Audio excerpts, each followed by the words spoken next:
Welcome. Let's go ahead and get started learning poetry pharmacology. Learning about vitamins, we divide them into lipid soluble and water soluble is the name of each crew. The lipid soluble are A, D, E, and K. Longer in our system, these vitamins do stay. If you pay close attention, you may have found too much of a lipid soluble can cause problems all around. Since they are stored in fat, these last for longer. Water-soluble vitamins stay in our system much shorter. Water-soluble are the remaining ones. These are vitamin C and B that we have by the tons. Since these are not stored, we need constant supply. To get enough each day, we must teach all to try. Recommended daily allowance, known as RDA, is how much of each vitamin and nutrient you should have each and every day. Patients that are malnourished should be extra careful to prevent having a vitamin shortfall. With a balanced diet, you should have all you need. Otherwise, a supplement will bring you up to speed. You can also find most of these in cereals or grains. These are fortified to help our body and brains. We begin with vitamin A. Retinol is its name. It is the only teratogenic one. That's its claim to fame. It can be found in dairy and foods of orange colors, cantaloupe, carrots, pumpkins, and several others. Finally, we must mention its role in your health. It is used for your eyes to keep an eye on your massive wealth. Next, we will cover another fat-soluble one. This is vitamin D, and we get it from the sun. We also get this from foods that are fortified. We need this to keep our bones strong and solidified. To synthesize calcium, we must have vitamin D. Without this, children get rickets, as you will see.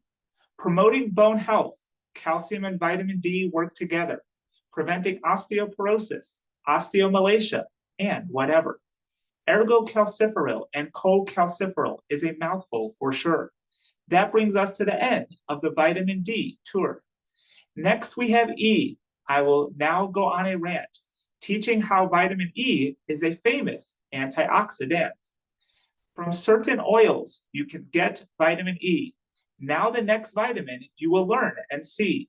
Vitamin K is needed to make sure we don't bleed. It helps the coagulation cascade stay up to speed. Specifically, it helps synthesize clotting factors a few, 7, 9, and 10, and prothrombin 2. A black box warning among vitamins, our first. Giving this IV can cause a bad effect, the worst. It can cause adverse reactions, including death. However, this is rare, so just take a deep breath. Broccoli, spinach, and greens, so many, will help you get vitamin K, oh so plenty. If you don't have enough, bleeding can result. It is also used to stop a warfarin revolt. Yes, you should know that that can happen, and to give vitamin K for too much warfarin. That concludes those that are lipid soluble. On to water ones, where an overdose is less probable. We begin with one known as vitamin C. Without it, you can develop a disease called scurvy. Signs of this disease are bleeding gums and poor wound healing. C also helps your immune system to keep you healthy feeling. It also helps collagen synthesis. From juices and citrus fruits, you can get this. We now enter the vitamin B group. We start with thiamine, the first of the troop. Vitamin B1, what does it do? It helps metabolize carbs and treats beriberi too. Beriberi, beriberi, that is fun to say. I did not make it up. No how, no way. This one can also often be missing in those with AUD and not properly nourishing. You can find thiamine in fortified cereals and grain. Keeping up with this one is really no pain.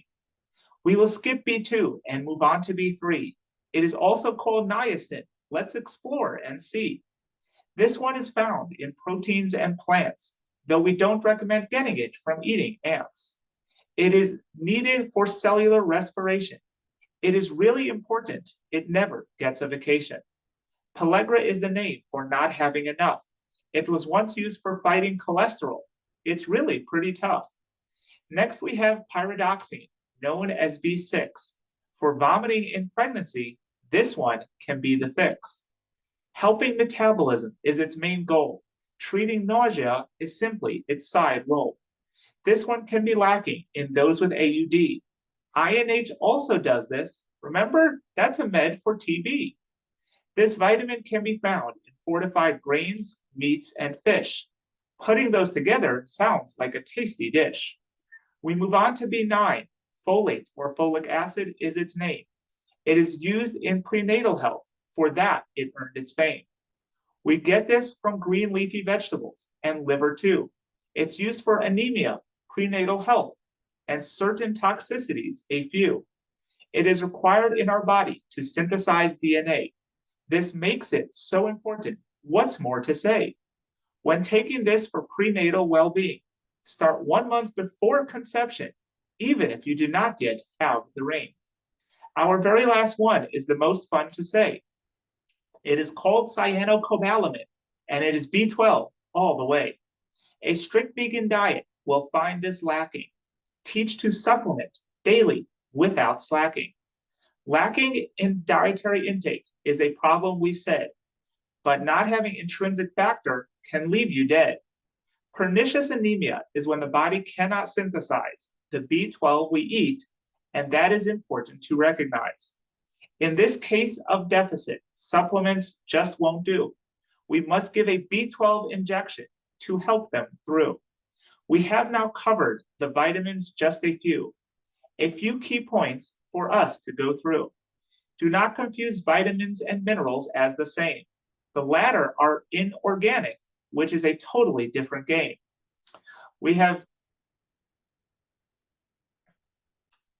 You should ask every patient what they are taking: vitamins, minerals, CAMs, and even vaping. Doing all this, an awesome nurse you shall be. Check out other poetry videos and more farm you shall see.